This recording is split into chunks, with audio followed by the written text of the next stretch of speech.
Dukes of Hazzard star John Schneider taking his talents to the big screen in a brand new movie celebrating patriotism in one man's fight to fly Old Glory. Seems normal, right? But the 70s TV sensation says woke Hollywood refused to fund or help distribute the film because of its pro-America message.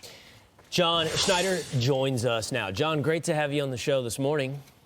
Morning. Thank you for having me. I appreciate it. I certainly do. So, John, before we get into the way Hollywood responded to your movie, I was fascinated to find out. So this is based on a true story? I tour with music a lot, and last year I was in New Mexico, I believe, and I read a story about a man who went to jail rather than adhere to a restraining order keeping him from driving within 300 yards of the local high school with the American flag on the back of his truck. And I've written for a long time. I wrote the last episode of Dukes of Hazzard. Hopefully that's not why it was the last episode. But it inspired me to jump into this character and build a character who was a veteran, who understands sacrifice, who understands a willingness to potentially die for his country, and who does not understand under any circumstances why young people are being applauded for disrespecting our flag at sporting events. So I went there.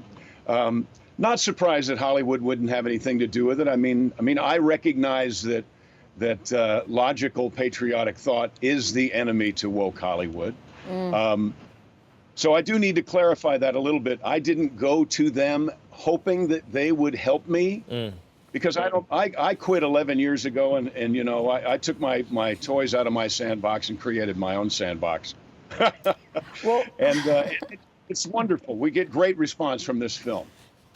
first of all, I love the analogy. I took the toys out of my sandbox. I created my own sandbox.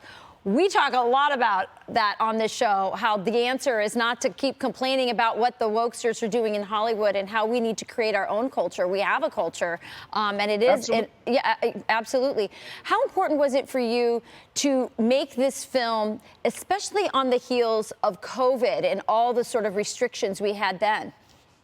Well, that was one of the things that fueled it as well. As soon as we started to give up our right of free assembly, I went on my YouTube channel and said, you know, these rights are people died for us to have them. They're very easy to give up. They're very difficult to get back.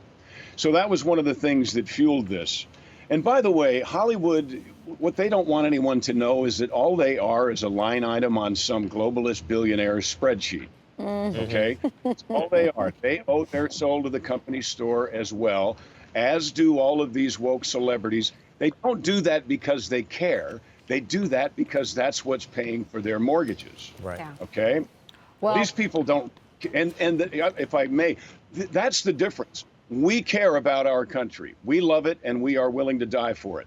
ToDieForMovie.com or ToDieForDVD. Thank you. Thank you so much, John. Great to have you on the show this morning. yeah, we're big fans, and you're still looking good. I'm just going to say it.